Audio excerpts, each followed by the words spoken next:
It's Mix 107.9 and Andre Styles, and we are live from the 59th Grammys at Staples, and it's presented by Honda Marysville. With us, we got Gnash, and hopefully you love me and not hate me. But No, dude, it's all love here, man. That's on every time I perform it. I'm like, I don't want to say the word hate. It's such an unfortunate word to have to say, but I do it and I love it, and that's how I flip it right there. As I say, I do it and I love it, so but it's all good. It's a very catchy song, and Thank you. I've got an 8-year-old daughter and a 5-year-old son. And they both love the song. Oh, Seriously. thank you. Yeah, no, shout out to Olivia O'Brien. That thing came together so Yeah. organically. I found her on SoundCloud. She had covered my first original song. And I hit her up and said, hey, if you ever write anything original, let me know. And she sent me a voice note, a piano and vocal of that song. So I ended up getting involved in it, produced it out with her and for her, and had her cut her parts on. And I'm just super thankful.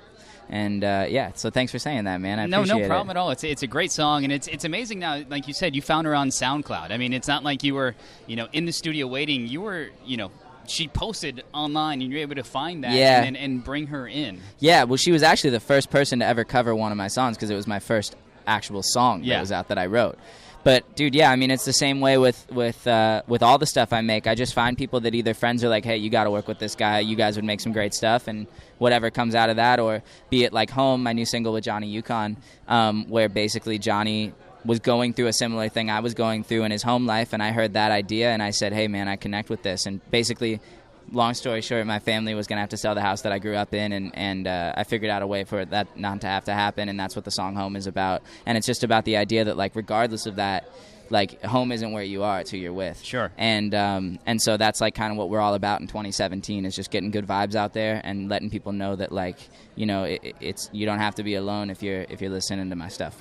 And then it shouldn't be just for 2017. That should be the good vibes, just oh, dude, all yeah, around, no, I mean, it's my life. It's my life. But, like, a lot of people, like, I always hear, like, so what's your plan for this year? And that's my plan for this year. That's my plan for life. But my plan for this year is to get that message out to people. And hopefully by 2018, all those same people that were impacted by it are taking it into their lives and carrying the message on, We're talking with Gnash, and like you said, the new single Home. And you said you already talked about the personal thing with it, with parents possibly losing the childhood home you grew up with and everything else like that. I mean, now does the home even have more of a special meaning to you because you were able to say, Mom, Dad, you don't have to move, you don't have to pack up, there's so many memories here, and we did it. I mean, that's a beautiful thing. Every time I walk up to the front door I think about that. And then the other awesome thing is that on my end I've made every song I've ever made in my garage, so of that house. And so I was like, man, like I don't want to lose my garage, and you guys don't want to lose how you live. And it was just very, like, selfless and positive thing for all of us that we kind of came together and we're like, all right, let's solve this. And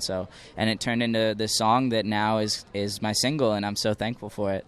But yeah, man, it's crazy. Now that, I mean, you pretty much own the house that you grew up in. Well, yeah, ownership, yeah. But, like, for me, it's all about making sure that they have somewhere to live where they're comfortable and happy. Well, I was going to say, because as kids growing up, every once in a while, the parents might be like, out of my house. Now, do you go, if your parents upset you every once in a while, do you say, no, out of my house now, Mom and Dad? It's theirs forever. And they've done so much for me, and parents do so much for you no matter what. Like, even if they're not there, or even if they are, even if they're only as, they're as supportive as they could be because they love you at the end of the day. And I'm so lucky to have two awesome ones, and it's their place, and they've earned it. They raised somebody who was able to help them out, and regardless of all that, I'm just thankful for them being them. Well, and I mean, that's what any parent wants, I mean, as a parent myself, I would love, if my kid buys a house for me, great. But to have a kid that sits there and says, Mom and Dad, thank you for everything that you have done, and as a parent, that's how you want to raise your kid, So I'm sure you've done right in their eyes for all that you've done, and I'm sure they're super, super proud of you. I really appreciate that, man. Yeah. Thank you. It's been a great year, and I'm excited to see what happens this year. We're heading out on tour. Okay. So we're heading all over the place, and so the sleepover tour. I don't think we're coming your guys' way this tour, but we will be soon. Okay. Make a little drive or whatever, but go check out the dates of the sleepover tour at Gnash.us, and you can watch the video for Home there as well. Awesome, Gnash. Thank you so much for stopping by, man. We appreciate it. Yeah. Thank you so much.